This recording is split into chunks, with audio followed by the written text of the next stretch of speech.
बुराई की तवक्को। ये बुराई की तवक्कुआत क्या हैं? जब हमारे अंदर ये एहसास होता है जो हमेशा हमारे अंदर रहता है कि बुराई की तवक्को क्या है। तो जब हम इमसाल 15 की 15 में पढ़ते हैं तो लिखा है कि मुसीबत ज़दा के तमाम अयाम बुरे हैं, पर खुश दिल हमेशा जश्न करता है।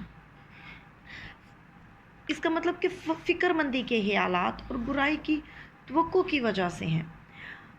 ये हमें उस वक्त एहसास होता है जब हमारी ज़िंदगी का ज़्यादा वक्त जो है वो बुरे ख़यालात और बुराई की तवक्कुआत की वजह से है, और ये तकलीफ़ में, दुख में गुज़रता है।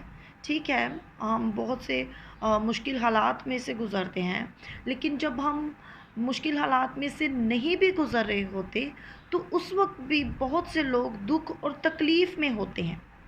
और ये उस वक्त होता है जब हमारे ख़यालात हमारे सोचने के अंदाज़ को ज़हरीला कर देते हैं, जब हमारे अंदर कड़वाहट आ जाती है, जब हमारे अंदर अनफॉरगिवनेस, बिटरनेस होती है, और वो ज़िंदगी से लुत्फ़ अंदोज़ होने और अच्छे दिन देखने की अहलियत को हमसे, मुझसे, आपसे, हम सबसे जो है वो छीन रहे होते हैं, और हम जान ही नहीं पा रहे होते।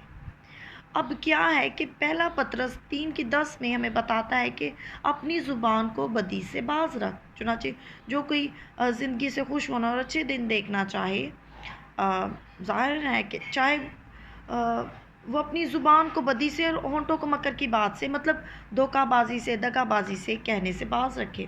ये आयत वाज़िया तौर पर हमें बताती है कि ज़िंदगी से खुश होना, अच्छे दिन देखना, पॉजिटिव रहना, पॉजिटिव ज़हन रखना, अपनी ज़ुबान को पॉजिटिव रखना, अपने ख़यालात को पॉजिटिव रखना एक दूसरे से जुड़ा है।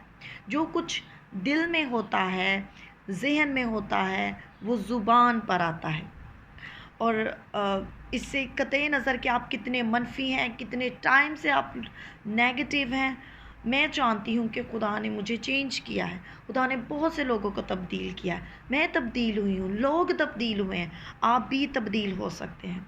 इसमें वक्त लगता है, पाक रूह की मदद चाहिए होती है, लेकिन इसमें वक्त लगाना, मदद मांगना, इंतज़ार करना फ़ायदा मंद है। ये आपके लिए भी फ़ायदा मंद है, ये मेरे लिए फ़ायदा मंद है, ये बथेरों के लिए फ़ायदा मंद है। और जो कुछ भी हो उस पर खुदा पर भरोसा रखें और मुस्बित रहें, पॉजिटिव रहें। खुदा सब कुछ करने की कुदरत रखता है। God bless you all.